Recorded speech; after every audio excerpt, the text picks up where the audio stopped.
Hello, good day to you. My name is Michiel de Bok. I work as a research leader at Significance and as a researcher at Delft University of Technology. I will talk to you about the tactical freight simulator that we have developed for the Harmony MS. In conventional transport models, freight transportation is often neglected or represented in a very one-dimensional way. There's a matrix with truck movements. However, urban freight transport demand is much more diverse than that. And with the tactical freight simulator, we try to contribute to the development of a new generation of urban transport simulation tools, and then specifically for city logistics.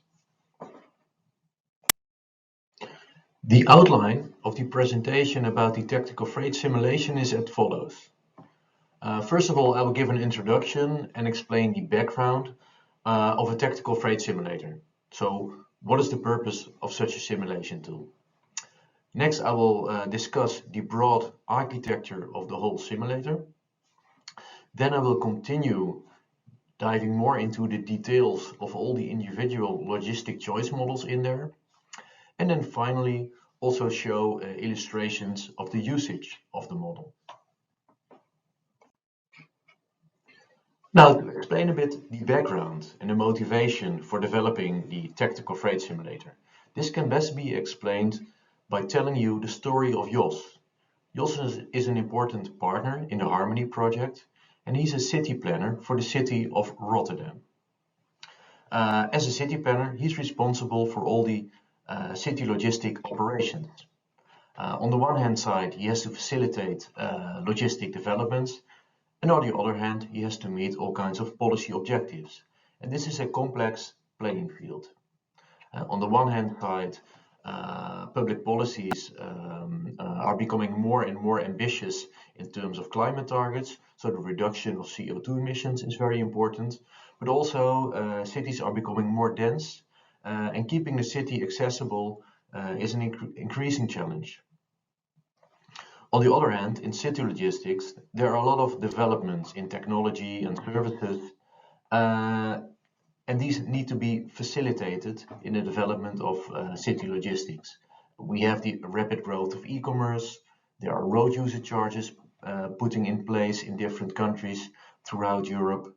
There's the globalization of trade patterns, Internet of Things, zero-emission vehicles.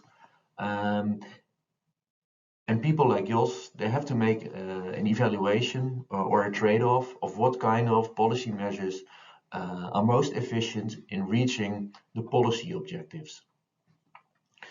Well, for passenger mobility, there are a lot of decision support tools, but in city logistics, these policy support tools are scarce and there's no standardization. So what we try to do is to fill this gap, to try to give city planners like Jos tools to make an impact assessment of city logistic policies. If we want to simulate urban transport demand, we also need to conceptualize a model for this. We are applying an agent-based approach where we have producers on the one hand, consumers on the other. And of course, in freight transportation, we are looking into the transportation of the products from a producer to consumer. In many cases, these are direct, but also in many cases, these transports, they go through distribution channels. Well, in this conceptualization, there are a number of logistical decisions that need to be taken into account. For instance, what is the shipment size of the transport? What kind of vehicle will do the transport? What time it needs to be delivered? But also, will it be transported directly or will it be part of an indirect distribution channel? And deliveries, will they be delivered in a round tour or directly? So also tour formation plays a role. This conceptual diagram shows all the different kinds of logistical decisions that we have made explicit in our agent-based demand model. Now that I've introduced you a bit to the background of such a simulator, now let's go to the overall architecture of this simulator. This figure shows the overall architecture of the Harmony Modeling Suite. This has already been introduced to you in the previous parts of this training course. And in this part, we are dealing with the tactical level of logistics. So we are dealing with all the logistical decision making behind the demand for freight. As already said in the introduction, we are following an approach which is agent-based. And what we do, we simulate explicitly the transportation of individual shipments in the approach. We do this because we think this is more realistic, because a lot of the logistical decision making takes place around these shipments. So one part of this tactical level is the simulation of the shipments. The second part is also the scheduling of this. So how are the logistical operations planned to do the collection and the delivery of all these shipments in the study area?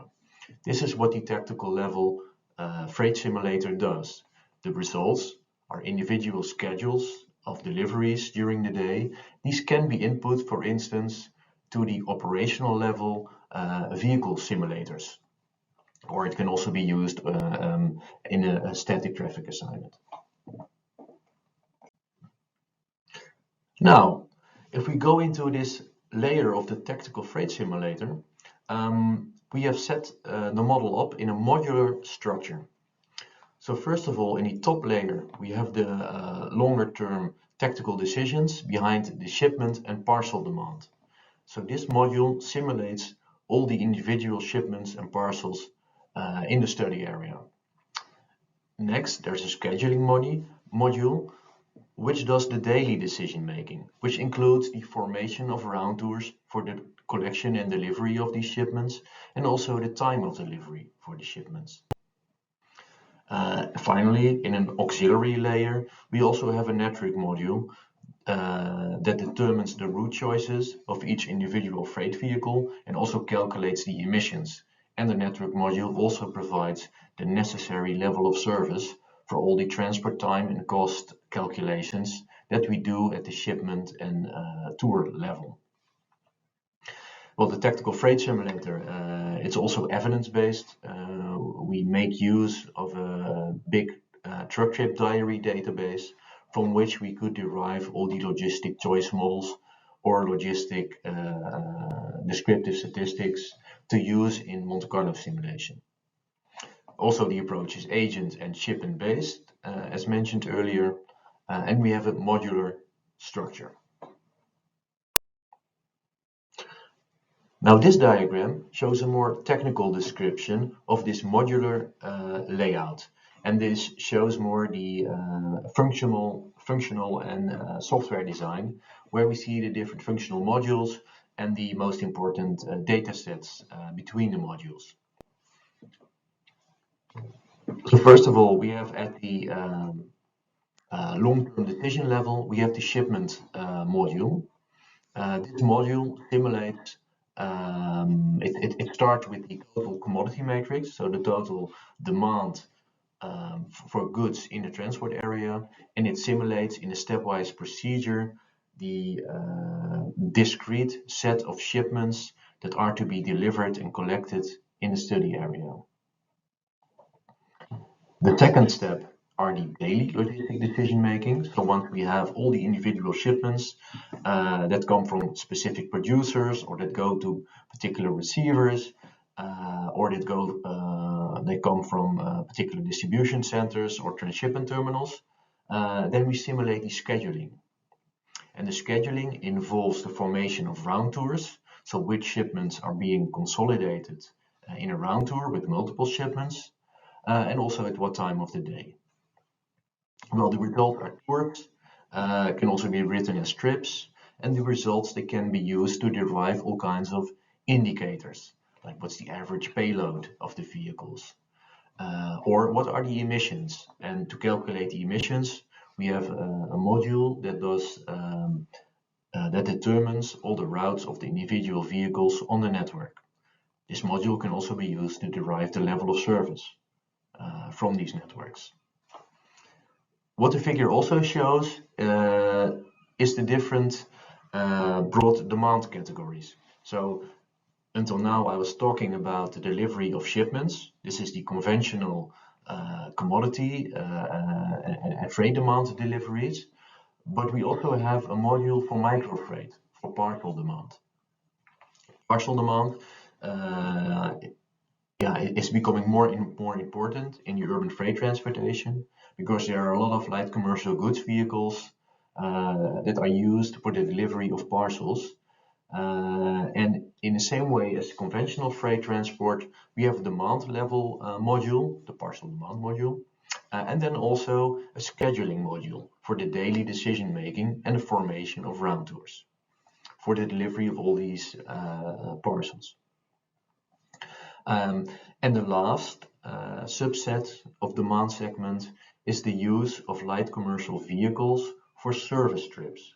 So this is not necessarily a freight-related transport demand, but we have included this in the simulator because in some cases there are camera registrations of all the light commercial vehicles in an urban area. And in this way, if we have all the different types of users for the light commercial vehicles, we have the complete demand for this type of vehicles and better possibilities for model validation.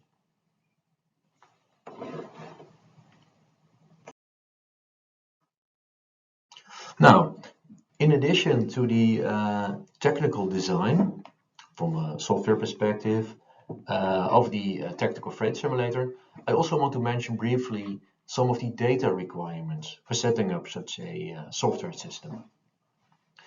Well, we have tried to set up the technical freight simulator in such a way that we make use as much as possible of already existing transport modeling data. So in summary, what we use, we have started from a local transport model, in this case the traffic model for the metropolitan area of Rotterdam and The Hague. And you can make use of the networks and the zones with social economic data. In addition to that, for the freight agents, we also need to know the locations of the logistic nodes. So where are the distribution centers? Where are all the multimodal transshipment terminals? In particular, in the case of the city of Rotterdam, where there is a big main port with a lot of freight traffic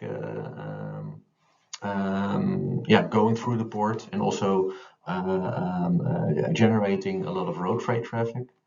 These are important nodes to have in your model. In addition to that, we also have some global firm statistics. This is simply a firm size distribution depending on the type of economic activity. We use this to discretize the zonal employment by broad economic sectors. And finally, we also make use of an aggregate commodity demand. So what is the total freight demand in the study area for the base year, but also for forecast years?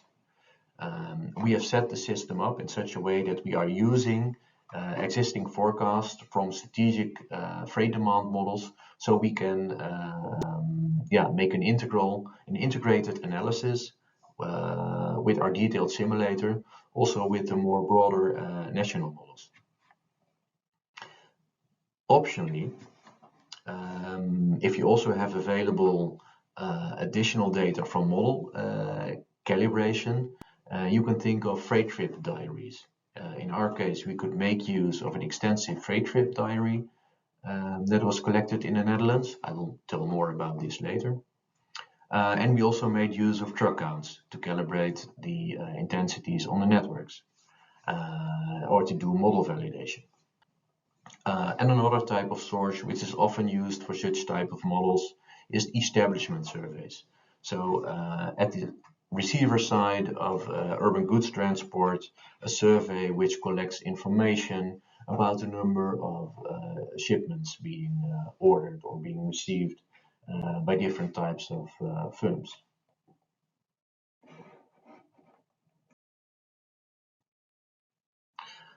Now, for model calibration in the technical freight simulator, we could make use of an extensive database with automated truck trip diaries that were collected in the Netherlands. What is very relevant in a truck trip diary is that you have information on the vehicle, the route it followed, so what was the starting point of the tour, what were the intermediate stops, and also about the shipments that were carried. And opposite to some other types of new types of data collections that we see in truck data, like GPS data, not often you have the combination of these pieces of information. In many cases, you only know where the vehicle drove, but not what it was carrying. In our case, we have this information combined, and this provides a very good basis for model estimation for the different types of logistic choice models in the simulator. This database was collected using a innovative way of data collection.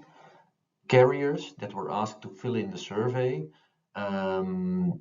they were provided the opportunity to make an automated upload of data from the transport management system to the secured servers from the Statistics Netherlands.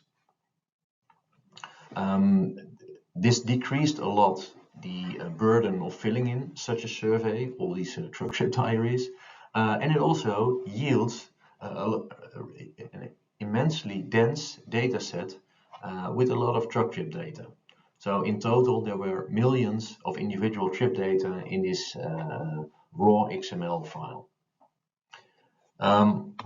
Of course, there are also privacy issues on this because this data is commercially sensitive, and we can also only work with this data through secured VPN connection as registered users with Statistics Netherlands.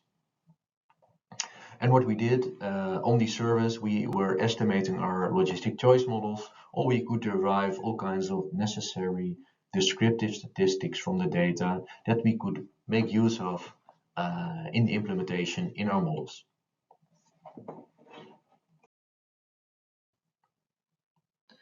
Now, the context for which we have implemented the tactical freight simulator, this is the province of South Holland in the Netherlands. It has a population roughly of 3.5 million, so it's representative for a large metropolitan area. And the transport model that we used has in total above 6,000 transport zones. If we zoom in the study area, you see a few major cities, city like Rotterdam, city like The Hague, which are highly dense urban areas. We also have the port of Rotterdam in the study area, stretching out from the North Sea all along the canal towards Rotterdam.